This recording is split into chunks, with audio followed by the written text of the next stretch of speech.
Hello friend, नमस्कार। स्वागत है आपका एक बार फिर से राठौर इंग्लिश क्लासेस में। फ्रेंड्स, आज का हमारा टॉपिक है आर के नारायण। इनकी बायोग्राफी को देखेंगे। तो आइए शुरुआत करते हैं। आर के नारायणन कौन थे, इनके बारे में जानते हैं। फ्रेंड, शॉर्ट में इनका नाम है आर के नारायण। फ्रेंड, आर से बनता है राशीपुरम, जो इनके गांव का नाम है, और के से बनता है कृष्ण स्वामी, जो इनके पिता का नाम है, और नारायण स्वामी ये इनका खुद का नाम है, और अय्यर इनका सरनेम है। तो पूरा नाम जो है, साउथ के लोगों में ये परंपरा रहती है कि अपने साथ में, अपने नाम के साथ में गांव का नाम, पिता का नाम ये भी जोड़ते हैं। तो राशीपुरम कृष्ण स्वामी नारायण स्वामी अय्यर, ये इनका पूरा नाम है, जो बहुत बड़ा हो जाता है, इसलिए शॉर्ट में आर के नारायण कर दिया गया इसको। तो आर के नारायण दिखते कैसे थे, ये जानना भी हमारे लिए जरूरी है। तो दो पिक्चर्स मैंने आपके सामने लगाई हैं फ्रेंड्स। ये दोनों ही पिक्चर इनकी हैं, जो आर के नारायण इस तरह से दिखाई देते थे। ये काफी फेमस राइटर रहे। हालांकि इन्होंने जितनी भी रचनाएं करी, इनके बारे में ये हमेशा आलोचना की जाती थी कि ये स्वयं के बारे में लिखते हैं हर चीज। यानी इनकी शॉर्ट स्टोरी हो चाहे नॉवेल हो, कहीं ना कहीं इनके स्वयं के जीवन की झलक उसमें दिखाई देती है। आइए फ्रेंड, शुरुआत करते हैं इनकी बायोग्राफी को। तो राशीपुरम, जैसे मैंने इनको बताया कि ये इनके गांव का नाम है, जो डिस्ट्रिक्ट सलेम में पड़ता है, तमिलनाडु में ये आता है ना। राशीपुरम सलेम डिस्ट्रिक्ट तमिलनाडु में पड़ता है। कृष्ण स्वामी इनके पिता का नाम है। आर के नारायण का जन्म 10 अक्टूबर 1906 को हुआ था, जो उस समय मद्रास कहा जाता था। अभी इसका नाम बदल के चेन्नई कर दिया गया है। पहले इसका नाम मद्रास, ठीक है ना। तो याद रखिए, 1906 में जो मद्रास कहा जाता था, आजकल चेन्नई कहते हैं, ये तमिलनाडु में। फ्रेंड्स, इनकी मृत्यु 13 मई 2001 में लगभग 94 की एज में हुई थी, वहीं चेन्नई तमिलनाडु में। इनकी पत्नी का नाम था फ्रेंड राजम। जेनर की बात करें फ्रेंड, तो इन्होंने फिक्शन को लिखा है, माइथोलॉजी को भी लिखा है, और नॉन फिक्शन भी लिखा है। रिलेटिव जो है इनके, एक बहुत फेमस इनके जो भाई हैं आर के लक्ष्मण, ये भी काफी फेमस जो है कार्टूनिस्ट रहे, जो टाइम्स ऑफ इंडिया में कार्टून्स बनाते थे। आर के लक्ष्मण भी बहुत ही फेमस एक कार्टूनिस्ट रहे, जो इनके भाई हैं। फ्रेंड, आर के नारायण की जितनी भी रचनाएं आप देखेंगे, इन्होंने इन्होंने काल्पनिक जो है एक गांव की कल्पना की थी, जिसका नाम रखा इन्होंने मालगुडी। ये साउथ इंडियन टाउन है, जो एक काल्पनिक है, यानी असलियत में ऐसा कोई गांव या शहर नहीं है। तो मालगुडी डेज, ये एक किताब भी इन्होंने लिखी है। स्वामी एंड फ्रेंड्स की जितनी भी रचना है, उसमें आप देखेंगे कि मालगुडी एक छोटा सा कस्बा कह सकते हैं, उसमें ये कहानी चल रही है सारी, ऐसा दिखाया जाता है। गाइड में भी मालगुडी को देखेंगे आप। फ्रेंड, मुल्क राज आनंद की हमने जब बायोग्राफी देखी थी, तो मैंने आपको बताया था कि इनका एक ट्रायो था, यानी कि समकालीन 3 उस समय के महान लेखक थे, जिनमें से एक आर के नारायण है, दूसरे मुल्क राज आनंद है, और तीसरे हैं राजा राव। ये तीनों ही समकालीन कंटेम्प्ररी राइटर्स हैं, और इनको ट्रायो के नाम से जाना जाता है।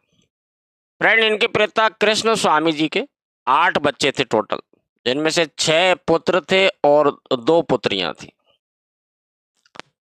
नारायण जो है the oldest son of the sons, यानी जितने भी पुत्र थे उनमें सबसे बड़े थे आर के नारायण। एंड जिनके छोटे भाई रामचंद्रन, ये बाद में इन्होंने जेमिनी स्टूडियो जो था, इसमें एडिटर का काम भी किया, ठीक है ना। इनके छोटे भाई हैं रामचरण। जेमिनी स्टूडियो उस समय फिल्म निर्माण के क्षेत्र में बहुत फेमस नाम था, उसमें इन्होंने एडिटर के रूप में काम किया। जैसा मैंने आपको पहले बताया कि सबसे छोटे भाई थे आर के लक्ष्मण। ये एक कार्टूनिस्ट के रूप में इन्होंने काफी लंबे समय तक टाइम्स ऑफ इंडिया अखबार में इनके कार्टून्स आते थे, और जिसे जो है पब्लिक बहुत पसंद करती थी, बहुत अच्छे कार्टून बनाते थे।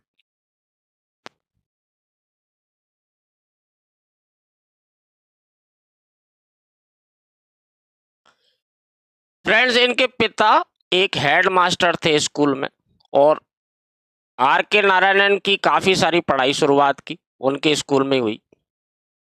फ्रेंड्स, इनके पिता की जो नौकरी थी इसमें फ्रिक्वेंटली ट्रांसफ़र होते थे, यानी बार-बार इनका ट्रांसफ़र होता था। तो इन्होंने अपने बचपन का काफ़ी समय अपनी नानी जो थी पार्वती जी के साथ में बिताया, क्योंकि बार-बार ट्रांसफ़र होने से बच्चों की पढ़ाई डिस्टर्ब होती थी, तो इन्होंने अपनी नानी के पास, पार्वती जी के पास इनको भेज दिया। इनकी नानी ने फ्रेंड इन्हें एक निकनेम दिया था, कुंजप्पा। ये नाम कोशिश करिए कि ध्यान रखें आप, कुंजप्पा, ये निकनेम दिया गया था इनकी नानी ने इनको। इनकी नानी भी काफ़ी विद्वान महिला कही जा सकती हैं, क्योंकि इन्होंने शुरुआती इनको गणित से लेकर के माइथोलॉजी, यानी कि जो अपनी पौराणिक कथाएं उनका ज्ञान देना, क्लासिकल इंडियन म्यूजिक सिखाया, संस्कृत सिखाई, यानी शुरुआती शिक्षा में काफ़ी योगदान दिया इनकी नानी पार्वती जी ने।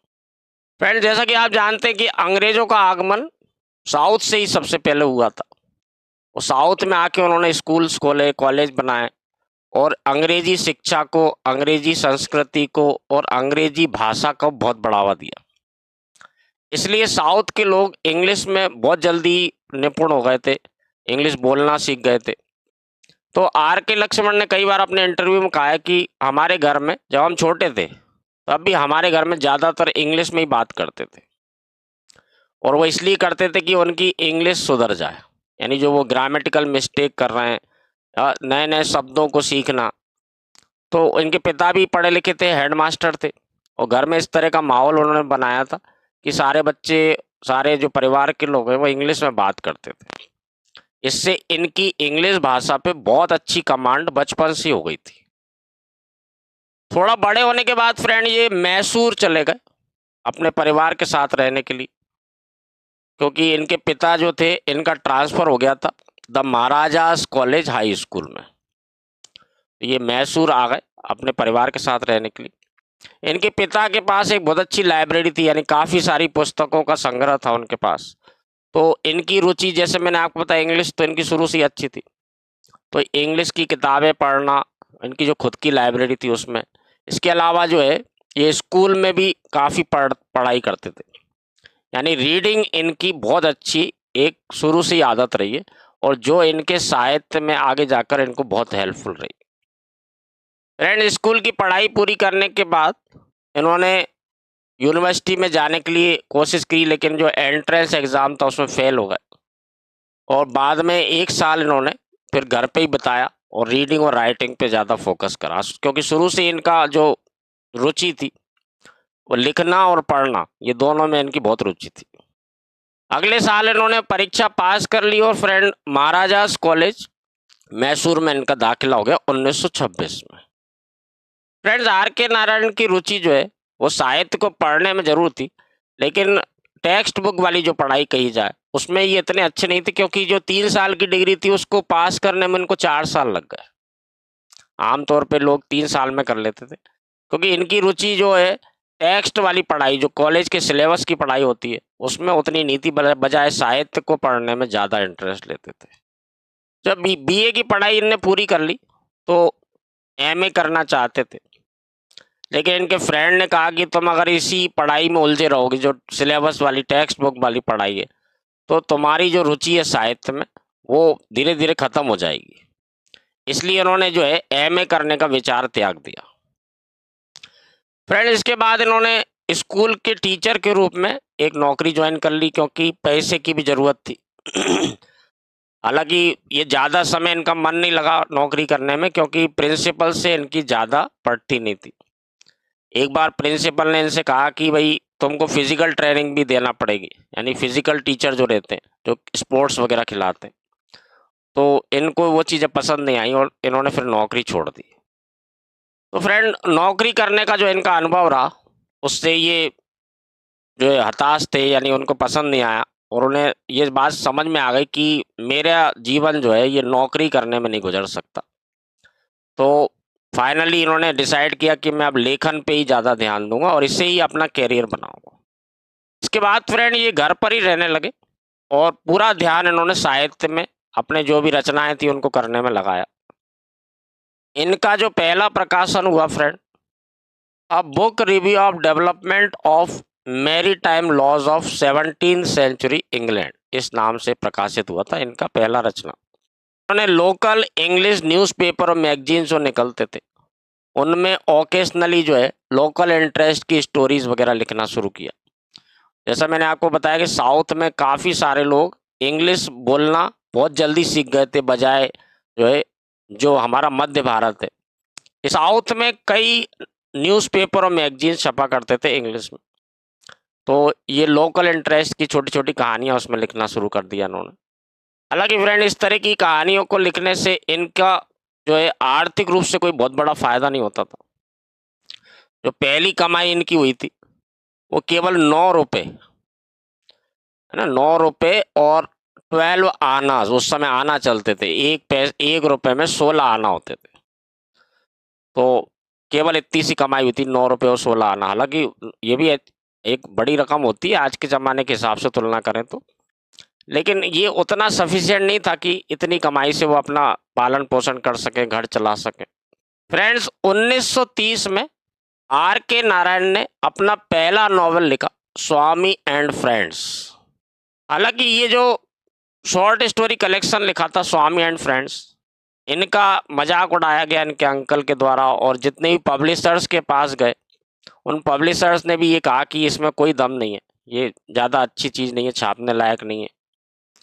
तो यहाँ पे ये प्रकाशित होने में इनको काफ़ी दिक्कत आई इंडिया में। फ्रेंड्स 1930 में जो इन्होंने नॉवेल लिखा था स्वामी एंड फ्रेंड, इसी से इन्होंने एक काल्पनिक गांव या काल्पनिक कस्बे का रचना की, यानी जो एक वास्तव में अस्तित्व में नहीं था, मालगुडी एक टाउन की कल्पना की, जो उस जमाने के हिसाब से उसमें चीज़ें दिखाई गई कि ऐसे लोग रहते थे, ऐसा कल्चर था। ब्रिटिश ज़माने में उस समय अंग्रेज़ों का शासन था, तो वो सारी चीज़ें आपको दिखाई देंगी। मालगुडी जो है एक काल्पनिक कस्बा है, जो अस्तित्व में अपन देखें तो वैसे वैसे कोई गांव नहीं है इस नाम का। फ्रेंड 1933 में आर के नारायणन जी की राजम नाम की एक बहुत कम उम्र की 15 साल की लड़की से मुलाकात हुई। इन दोनों को प्यार हो गया और इन्होंने फिर शादी कर ली आगे जाके। हालांकि इनकी शादी में बहुत सारी अड़चनें आई। जो राजम का परिवार था वो इस शादी से सहमत नहीं थे, फिर उनकी जन्म कुंडली वगैरह मिलाने में भी दिक्कत आई, बहुत सारी समस्याएं आई। लेकिन किसी तरह से, क्योंकि आर के नारायण को राजम से बहुत प्यार हो गया था, दोनों ही एक दूसरे को बहुत प्यार करते थे, तो और इन्होंने ठान ली थी कि नहीं शादी तो हमको करनी है। और फिर कैसे भी करके इन्होंने उनके परिवार को मना लिया और फाइनली फिर इनकी शादी हो गई। क्योंकि फ्रेंड शादी हो गई, अब परिवार की जिम्मेदारी आ गई थी, तो खर्चा चलाने के लिए इन्होंने एक Madras based newspaper the justice में एक रिपोर्टर के रूप में ज्वाइन कर लिया, ताकि कुछ आमदनी हो सके और घर परिवार चलाया जा सके। फ्रेंड्स एक ये जो अखबार था द जस्टिस, ये नॉन ब्राह्मण यानी जो ब्राह्मण नहीं है उनके अधिकारों के लिए लड़ने की बात करता था हमेशा। यानी कि ब्राह्मण लोगों के खिलाफ कई चीज़ें छपती थी इसमें। लेकिन क्योंकि ये जो आर के नारायण है ये अय्यर ब्राह्मण है, जो उस अय्यर ब्राह्मण जो है उच्च कोटि के ब्राह्मण माने जाते हैं। जब इस अखबार में नौकरी के लिए गए तो वो जो उनका मैनेजमेंट था वो भी थोड़ा सा हिचकिचाया कि ये तो हम तो ब्राह्मणों के अगेंस्ट बातें करते हैं और ये ब्राह्मण ही हमारे यहाँ ज्वाइन करना चाहता है। तो इस बात से वो बहुत खुश हुए। हालांकि आर के नारायण ने ये नौकरी केवल पैसे के लिए की थी, क्योंकि उन्हें पैसे की ज़रूरत थी घर परिवार चलाने के लिए। अब फ्रेंड इनकी जो रचना थी स्वामी एंड फ्रेंड्स, ये इंडियन पब्लिशर्स छापने को तैयार नहीं थे। तो इनका एक फ्रेंड था ऑक्सफोर्ड में, तो इनने जो है अपनी जो मैन्युस्क्रिप्ट थी वो उनको भेज दी, ताकि वहाँ पे वो वहाँ के पब्लिशर्स को दिखा सके। तो इनके फ्रेंड ने ग्राहम ग्रीन इनको वो मैन्युस्क्रिप्ट दिखाई, और उन्होंने जब पढ़ी तो उनको बड़ी अच्छी लगी। तो उन्होंने जो उनके जान पहचान के कुछ लोग थे जो पब्लिशर्स थे, उनको रिकमेंड किया कि इस किताब को छापना चाहिए, बहुत अच्छी किताब है। तो फाइनली ये 1935 में इंग्लैंड में प्रकाशित हुई। जैसे मैंने आपको बताया फ्रेंड कि आर के नारायणन की ज़्यादातर रचनाएं जो है कहीं ना कहीं इनके जीवन में हुई घटनाओं से ही प्रेरित है। यानी कहीं ना कहीं इन्होंने अपने साथ हुई जो घटना है उनको कहानियों में पिरोया है। तो ये सेमी ऑटोबायोग्राफिकल टाइप की किताब थी। इनके रिव्यूज तो काफी अच्छे थे, लोगों ने पसंद किया, लेकिन उतनी ज्यादा सेल नहीं हुई इसकी। फिर न... फिर आर के नारायण जी का जो नेक्स्ट नॉवेल आया उसका नाम था द बैचलर ऑफ आर्ट्स 1937 में। द बैचलर ऑफ आर्ट्स, जो बीए की इन्होंने पढ़ाई की थी। तो ये किताब में भी जो स्टोरी है वो कहीं ना कहीं इनके जीवन की बहुत सारी घटनाएं उसमें वर्णन की गई हैं। और जैसे मैंने शुरुआत में बताया था कि जो क्रिटिक हैं वो अक्सर इनकी आलोचना करते थे कि ये तो खुद के बारे में ही लिखते हैं हर किताब में। ये इस तरह की क्रिटिक्स जो है इनकी आलोचना हमेशा करते थे। तो किताब थी द बैचलर ऑफ आर्ट्स। इसमें एक विद्रोही स्वभाव के स्टूडेंट के बारे में ये जो किताब लिखी गई है। और जब वो पढ़ाई करने लगता है, कॉलेज में आता है, तो धीरे धीरे वो कैसे एक एक मतलब कहें कि जेंटलमैन बन जाता है, एक बहुत अच्छे से रहने वाला, अनुशासन में रहने वाला। इस तरह से उसका जो ट्रांजिशन होता है इसका वर्णन किया गया है। फ्रेंड, ऑक्सफोर्ड में ग्राहम ग्रीन नाम के जो व्यक्ति थे इन्होंने इनकी काफ़ी हेल्प की और इनके रिकमेंडेशन पर इनका तीसरा उपन्यास द डार्क रूम छपा 1938 में। The dark room. फ्रेंड्स, ये जो उपन्यास था द डार्क रूम, इसमें वैवाहिक जीवन के बारे में बातें की गई हैं और वैवाहिक जीवन में जो झगड़े होते हैं एक हस्बैंड और वाइफ के बीच में, तो उस तरह की बातें इसमें कही गई हैं, जिसमें एक पति जो है इसको एक ऑपरेसर यानी अत्याचारी के रूप में दिखाया गया और वुमेन महिला जो है उसकी पत्नी उस पर वो किस तरह से अत्याचार करता है, उनके आपस में किस तरह से जो है सामंजस्य नहीं बैठता उनकी मैरिड लाइफ में। ये पूरी किताब जो है इस तरह की बैकग्राउंड पर लिखी गई है। एंड 1937 में आर के नारायण जी के पिताजी की मृत्यु हो गई। अब इनके पास जो है इकोनॉमिक प्रॉब्लम और ज़्यादा हो गई, तो मैसूर की सरकार ने इन्हें कमीशन पे रख लिया यानी नौकरी पर रख लिया ताकि इनकी मदद की जा सके और इनको ज़रूरत भी थी पैसे की। फ्रेंड्स, आर के नारायण और राजम जी का वैवाहिक जीवन ज़्यादा लंबा नहीं रहा। 1939 में टाइफाइड नाम की बीमारी से इनकी मृत्यु हो गई। उस जमाने में फ्रेंड इलाज की उतनी सुविधाएं नहीं थी, उतनी ज़्यादा दवाइयाँ नहीं थी। आज की बात करें तो टाइफाइड एक बहुत छोटी सी बीमारी है जो आसानी से कोई भी डॉक्टर इलाज कर देता है। लेकिन उस जमाने में क्योंकि इतनी स्वास्थ्य सुविधाएं नहीं थी, टाइफाइड से 1939 में इनकी राजम जी की मृत्यु हो गई। इसके बाद आर के नारायण ने कभी दूसरा विवाह नहीं करा और आजीवन जो है अकेले ही रहे। फ्रेंड्स, आर के नारायण अपनी पत्नी राजम जी से बहुत ज़्यादा प्यार करते थे। इस कारण से जब उनकी मृत्यु हुई तो ये लंबे समय तक डिप्रेशन में रहे, बहुत ज़्यादा हताश, निराश और दुखी थे। इनकी पत्नी की जब मृत्यु हुई फ्रेंड, तो इनकी एक पुत्री थी जिसका नाम था हेमा, जो केवल 3 साल की थी। और अब ये जो वंचित हो गई थी अपनी माँ से, और ये आर के नारायण जी भी बहुत ज़्यादा दुखी थे अपनी पत्नी के जाने से। तो ये जो बदलाव इनके जीवन में आया, ये इनके next novel the English teacher का आधार बना। उन्होंने नेक्स्ट उपन्यास लिखा the English teacher. Friends, English साहित्य में ट्रायलॉजी का एक बहुत चलन है, यानी 3 किताबें एक के बाद एक समूह के रूप में बनाई जाती हैं, हालांकि तीनों स्वतंत्र होती हैं। तो द इंग्लिश टीचर जो है ये अनइंटेंशनल ट्रायलॉजी का आधार बनी, जिसमें दूसरी किताब शामिल है स्वामी एंड फ्रेंड्स और द बैचलर ऑफ आर्ट्स। ये ट्रायलॉजी कहा जाता है। The English teacher, Swami and friends और द बैचलर ऑफ आर्ट्स, ये ट्रायलॉजी। इनको नाम को ध्यान रखने की कोशिश करें आप। अपने बाद के कई इंटरव्यू में इन्होंने ये बात को स्वीकार किया कि जो द इंग्लिश टीचर थी ये लगभग उनकी खुद की ही कहानी थी, यानी कि पूरी जो है एक तरह से कहें कि एंटायरली एन ऑटोबायोग्राफिकल वर्क। तो ये बात उन्होंने स्वयं भी स्वीकार की है कि ये इंग्लिश टीचर खास तौर से ये लगभग उनके बारे में ही पूरी कहानी है। जब टीवी आया था नया नया, उस समय टीवी पर केवल एक ही चैनल आता था, दूरदर्शन। आपके घर में कोई पुराने लोग होंगे जो आपके माता पिता इस तरह के लोग, आप देखेंगे कि उस समय एक ही चैनल था, दूरदर्शन, और उस पर एक सीरियल आता था मालगुडी डेज। मालगुडी डेज बहुत ही ज़्यादा लोकप्रिय हुआ क्योंकि बहुत ही साधारण सी सरल सी कहानियाँ उसमें, और लोगों ने उसको बहुत ज़्यादा पसंद किया। तो मालगुडी डेज फ्रेंड 1942 में प्रकाशित हुआ था, शॉर्ट स्टोरी कलेक्शन। जैसा कि आप जानते हैं फ्रेंड, 40s में जो सेकंड वर्ल्ड वॉर शुरू हो गया था और इंग्लैंड से इनका कनेक्शन टूट गया, तो इनकी जो नॉवेल वगैरह जो छपती थी उसको प्रकाशन में इनको दिक्कत आती थी। तो इन्होंने अपना स्वयं की पब्लिशिंग कंपनी स्थापित की। इसका नाम रखा Indian thought publication.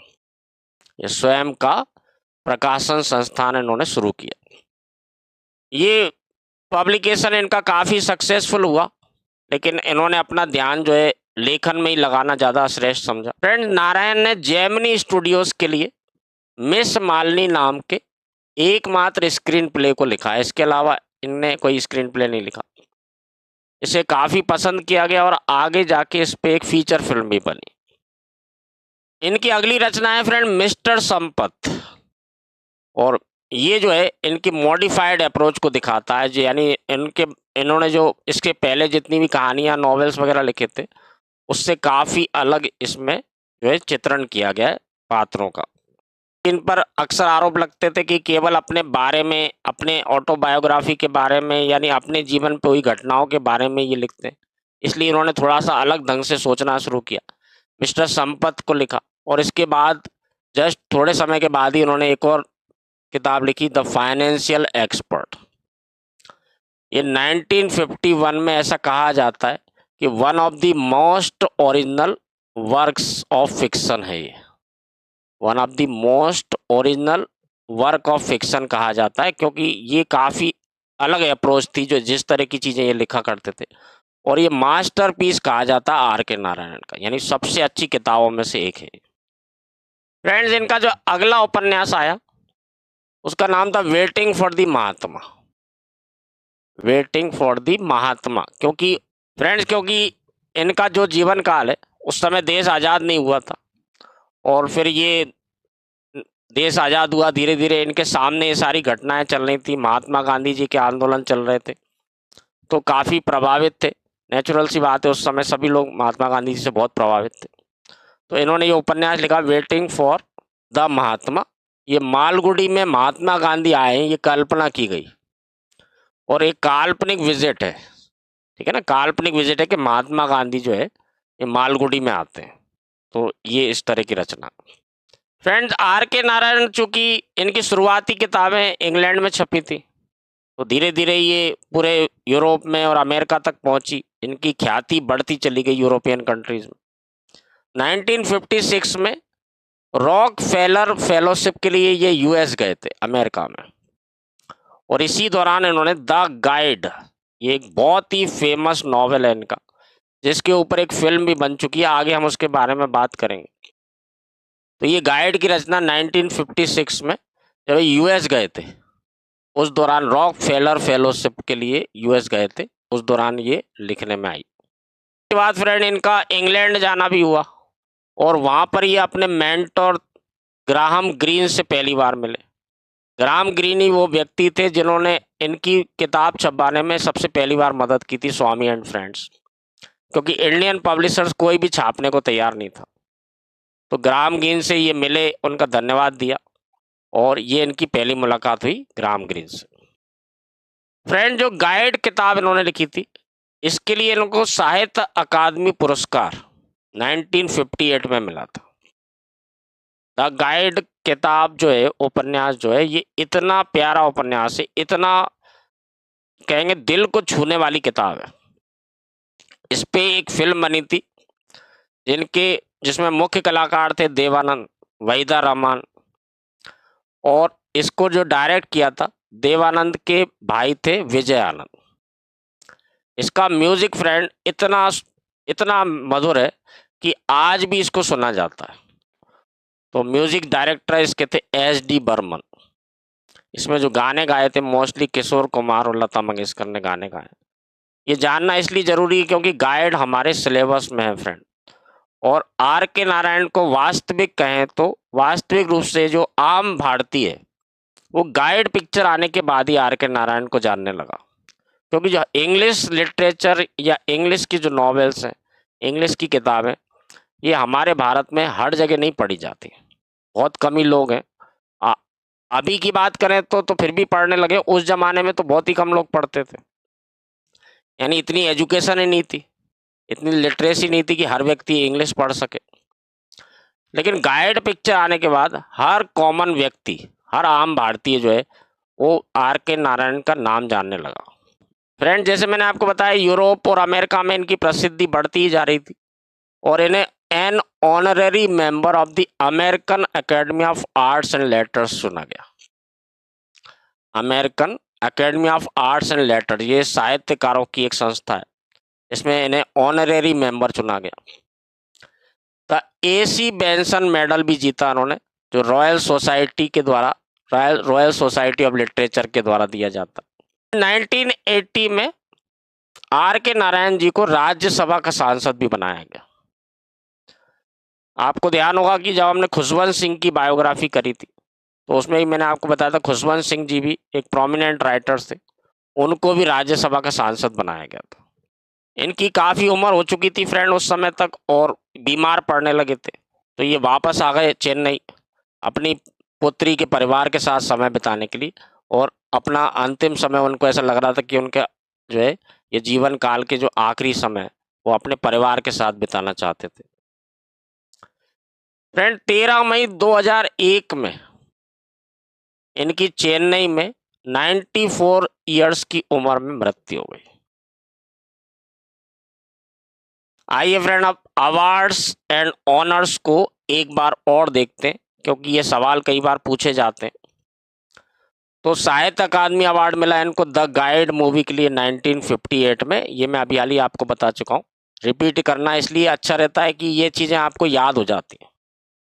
The guide novel के लिए साहित्य अकादमी पुरस्कार मिला। जैसा कि मैंने आपको बताया कि गाइड नॉवेल जो था इस पे एक पिक्चर भी बनाई गई गाइड के नाम से और इसके लिए इनको फिल्म फेयर अवार्ड मिला। तो बेस्ट स्टोरी के लिए, सबसे अच्छी कहानी के लिए फिल्म फेयर पुरस्कार भी मिला। फ्रेंड, 1958 में ही इनको पद्म भूषण का अवार्ड भी मिला।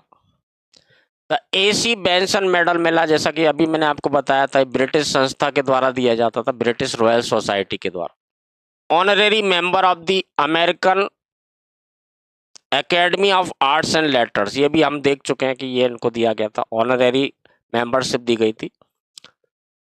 एक और इंटरेस्टिंग चीज देखें फ्रेंड कि कई बार इनका नाम जो है नोबेल प्राइज के लिए भेजा गया, लेकिन एक दुर्भाग्य की बात है इन्हें नोबेल प्राइज कभी नहीं मिला। अपनी मृत्यु के केवल एक साल पहले 2001 में जो भारत का सेकंड बिगेस्ट सिविलियन अवार्ड है पद्म विभूषण भी दिया गया।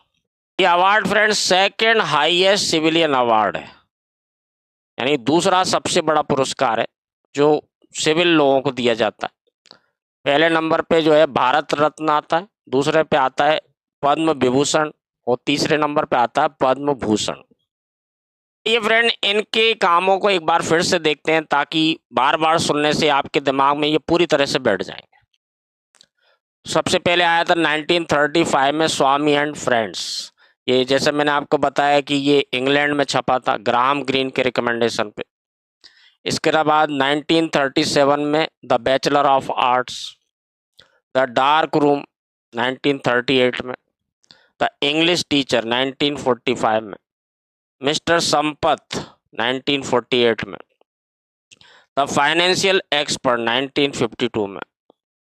इसके बाद फ्रेंड 1955 में 1955 में वेटिंग फॉर द महात्मा, 1958 में the guide, the man eater of Malgudi 1961 में, द वेंडर ऑफ स्वीट्स 1967 में, द पेंटर ऑफ साइंस 1977 में।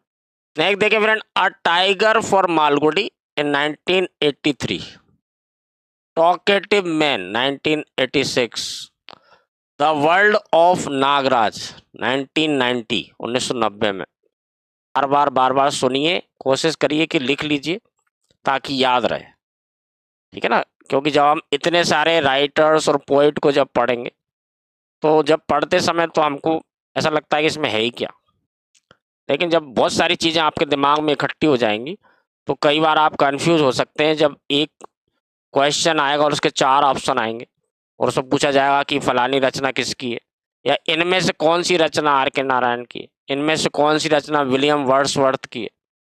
इसलिए मैं आपसे हमेशा कहता हूँ कि बार बार उसको सुनिए और कोशिश करिए लिख लीजिए। और जितनी बायोग्राफी हमने करी है फ्रेंड, मैंने हमेशा कोशिश की है कि कोई जो नाम है, जो खास तौर से रचनाओं के नाम है, ये बार बार आए, ताकि आपको एक ही वीडियो में 2, 4, 5 बार सुनेंगे तो आपको काफ़ी हद तक चीज़ें याद हो जाएंगी। आइए फ्रेंड, अब नॉन फिक्शन वर्क्स को देखते हैं।